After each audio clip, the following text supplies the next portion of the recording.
এই মিষ্টি এতটাই মজা, মুখে দিলেই মিলিয়ে যায়। খুবই সহজ, অল্প উপকরণে মাত্র কয়েক মিনিটেই বানিয়ে নিলাম। হ্যালো এভরিওয়ান, আসসালামু আলাইকুম। কেমন আছেন সবাই? আশা করছি সবাই অনেক বেশি ভালো আছেন।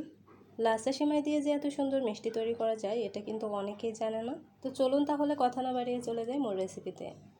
আমি এখানে একটা চুলায় প্যান বসিয়ে দিয়েছি। এখন আমি এই প্যানের ভিতরে দিয়ে দিচ্ছি 1 চামচ ঘি। ঘি একটু গরম করে নিয়েছি। এখন আমি এর ভিতরে দিয়ে দিচ্ছি দারুচিনি, এলাচের মুখগুলো আমি একটু ফাটিয়ে দিয়েছি। আর এখন আমি এর ভিতরে দিয়ে দিচ্ছি বাদাম কুচি। আপনাদের পছন্দ মতো যে কোনো বাদাম, কিশমিশ এখানে কিন্তু অ্যাড করতে পারবেন। এতে করে কিন্তু আপনাদের মিষ্টিটার ফ্লেভারটা অনেক বেশি ভালো আসবে। এখন আমি এই উপকরণগুলো একটু ভেজে নিচ্ছি। এই পর্যায়ে আমি এখানে কিছুটা দিয়ে দিচ্ছি গ্রেট করা নারকেল। এখন এই সবগুলো উপকরণ খুব ভালো করে একটু সময় নিয়ে ভেজে নিতে হবে, যাতে করে নারকেলটা একটু সফট হয়ে আসে। তো দেখতেই পাচ্ছেন নারকেলটা কিন্তু অনেকটাই সফট হয়ে এসেছে। এই পর্যায়ে আমি এর ভিতরে অ্যাড করে দিয়েছি লাচ্ছা সেমাই।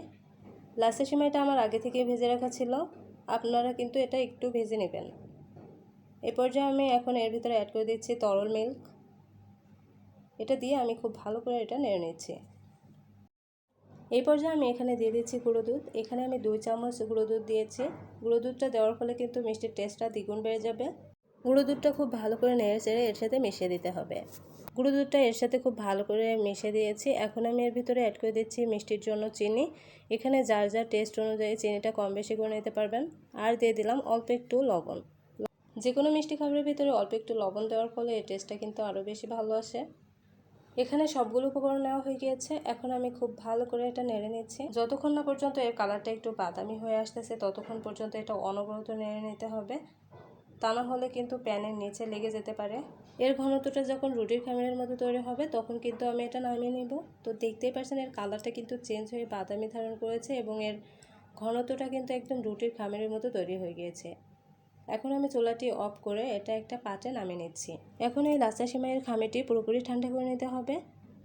তো দেখতেই পাচ্ছেন এটা কিন্তু পুরোপুরি ঠান্ডা হয়ে গিয়েছে। এখন আমি মিষ্টিটা বানিয়ে নেব। আর এই মিষ্টিটা কিন্তু আপনারা আপনাদের পছন্দ অনুযায়ী যে কোনো শেপের বানিয়ে নিতে পারবেন। এখন আমি সব মিষ্টিগুলো একটা একটা করে বল বানিয়ে নিচ্ছি। তো দেখতেই পাচ্ছেন মিষ্টির বলগুলো কিন্তু সব বানিয়ে নেওয়া হয়ে গিয়েছে। এখন আমি একটা বাটিতে নিয়ে নিচ্ছি 2 চামচ গুঁড়ো দুধ। আর এই গুঁড়ো দুধের ভিতরে সব মিষ্টিগুলো আমি একটা একটা করে গড়িয়ে নিচ্ছি।